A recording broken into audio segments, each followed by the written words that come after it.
Rescued, The Amazing Story of Gertie Agouti, written by Dwayne Lovett and Marsha Mitchell.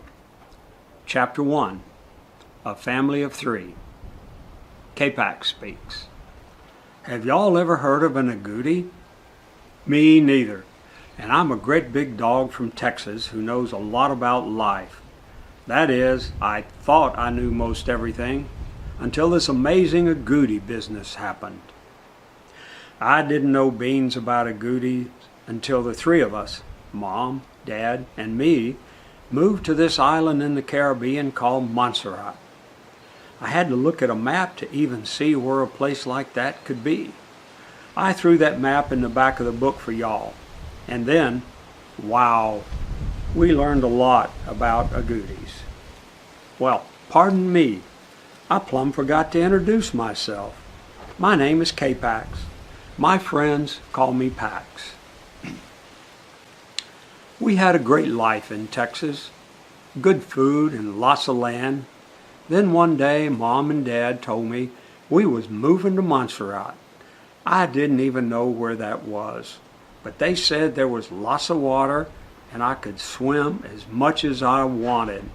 I was ready and raring to go. And everything was hunky-dory for our family of three. And then one day they say, we're getting a cat. What in the dickens? You have me. What else could y'all possibly want? Mom said she was scared of mice and rats and she wanted a cat to keep them away. So we go to this place and there's this tiny cat in a box. She looks real sleepy.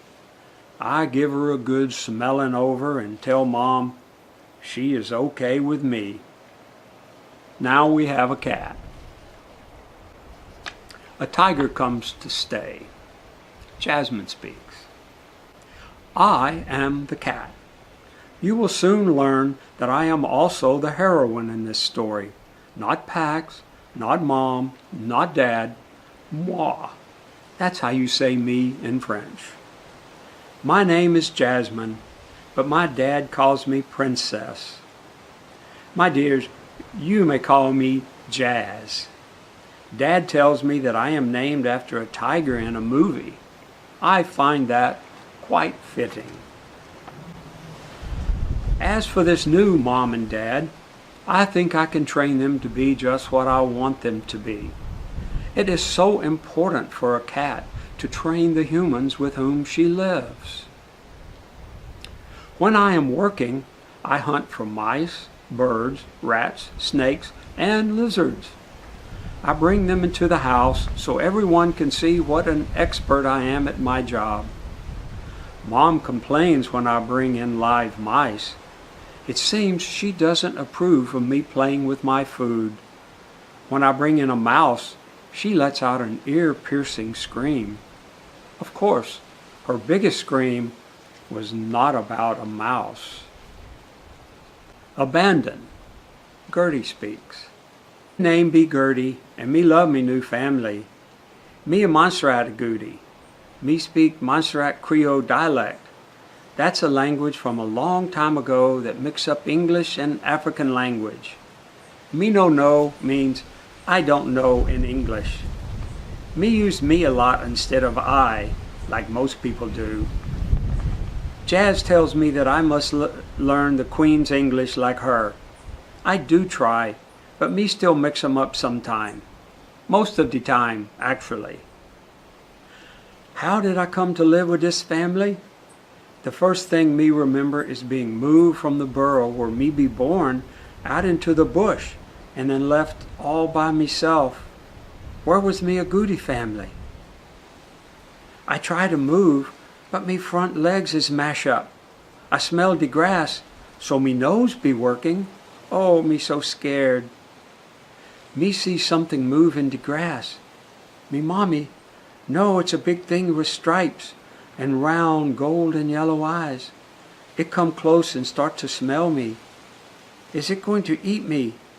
Me just lay there and shiver. I think, please don't let this thing eat me. I am a tiger, it says. Tigers are quite special. Next thing me know, the tiger has me in its mouth and is carrying me away. I ride in that tiger's mouth a long way from the burrow where me be born. Then me be dropped on something hard. The tiger no eat me. Then I hear a terrible sound. A rat, kill it, kill it. There'd be a lot of noise, and then some kind of big animal with only 2 legs picked me up. This really big animal carried me in his hand, and then he put me back into some high grass in the bush.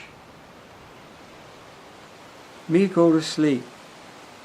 Me wake up when the grass start moving, and me know something come near me again. It the tiger come back. Oh me, it picked me up by the back of me neck and carried me like before. After carrying me a long time, the tiger jumped through a hole and we inside of a big cave with all kinds of strange things in it.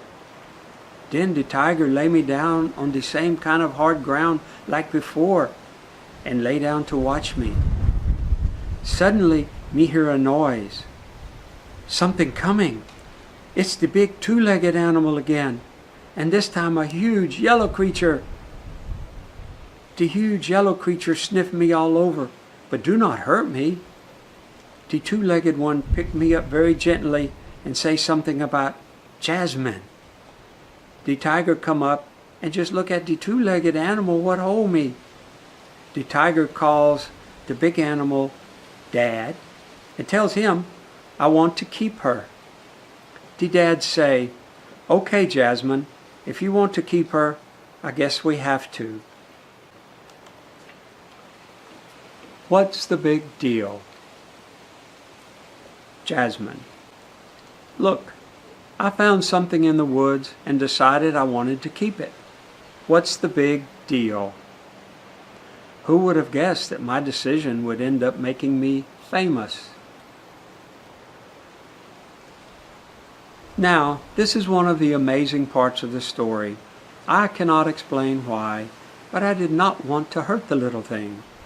Something about doing so just did not seem right. Still, I am a hunter, and I found myself wondering why I felt so different about this tiny creature. Never mind, for whatever reason, I liked this baby. I thought perhaps I should take it home and keep it. So I did. Remember how Mom screams when she sees a mouse or a rat? You should have heard this one. Then Dad came in with a plastic bag to get rid of the baby, just like he always does. It's a newborn agouti, Dad says. Then adds that he cannot hurt it. I watch, making a very clever plan. After Mom and Dad retire to bed that night, I go into the tall grass and find the baby agouti. I put the little agouti right in the path that Dad and Pax take every morning to get breakfast. Dad picks up the baby and looks at me.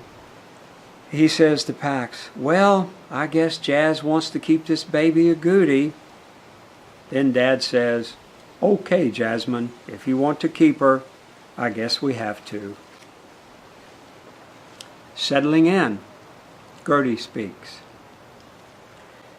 Did Dad get a box and put me into it? Me be quiet and listen to everybody chirping. Maybe this going to be okay after all. Me hear another sound, this one from a different 2-legged animal, one much prettier than the dad animal. Her lean over and look in me box. The Dad say, Jazz brought the agouti back into the house through the window, so I guess we have to keep it. The pretty one be Mom. She bring me a banana to eat. She hold it for me because me front legs be mash up. Sometime me get banana all over me face. Dad take a picture of me face covered with banana. Me like the Mom animal. She be very kind and gentle. She make me a bed and put it in a little room that feels safe. She call it a shower. Jazz and I play in the house. I jump around and she follows me. It's fun. Pax doesn't like to play. He likes to take naps. Me glad he doesn't chase me. That would be scary. A family of 5. K-Pax speaks. Things are perking right along having this new member of our family. When I first saw Gertie, I was wondering what we were doing with her. Funny how feelings change about someone who's different once you get to know them up close. These guys, agoutis, are like funny-looking bunnies with round ears and long, pointy noses. Their back legs are way too long, so they look like they're running downhill all the time. Kind of silly if you ask me. They're not really rabbits, but people who live on the island call them rabbits. Dad named the agouti Gertie. He likes doing stuff like that. Gertie and agouti just sounded good together. Now never you mind her having legs that don't work the way they're supposed to. Gertie manages to run around the house and play just fine. She and Jazz play chase and hide and seek. Talk about cat and mouse games. It's like a doggone rodeo sometimes. Yep, I love her now too. She's part of our family, different or not. Growing up, Jasmine speaks. I have suggested to Mom and Dad that Gertie agouti is an outside animal and needs a proper place in which to spend time out of doors. Mom does take her out of the house and lets her run in the grass. Mom backs away and the baby chases after her. It's good exercise and fun. However, it is not enough. It worked a little while, but Gertie was growing too fast for it to work for long. Then one day, Dad and Pax went to the hardware store. Pax goes everywhere with Dad. He loves car rides. And in less than a day, Gertie had a proper playpen. She seems to like it because it has lots of hopping room, fresh air, and room to exercise. Amazing. K-Pax speaks again. Mom still takes Gertie out during the day for runs in the grass. She follows Mom around and has lots of fun. One day, Gertie hopped the other direction, away from Mom. I couldn't believe my eyes. She went straight to the veranda steps, which are 8 inches tall. Gertie's about 6 inches tall by now. I'm figuring no way Gertie makes it up the steps. Wrong. She hopped right up the 3 steps. She slipped once, but being downright courageous and bullheaded, she tried again and made it. Mom and Dad looked like they couldn't believe it. So, what do you think Gertie did next? She hopped right into the living room and, without missing a beat, made a beeline for the bathroom and into her bedroom. She cleared the ledge to the shower in a single leap and right into her cardboard house. Now, that is especially amazing. Gertie's right forepaw is okay now. She doesn't have to walk on the back of her paw anymore, and the sore spot's all healed up. Mom made a brace for her out of gauze and some special tape. It made Gertie use her paw the right way, and now she can hop even better. Our family sure wishes there was something that could be done about Gertie's other front leg. But that's about it. At times she almost brings it all the way to the front, but it always goes backwards to her left side. Seems like it's going to be that way from now on. But you know what? Gertie is okay with it, and so are we. We love her just the way she is.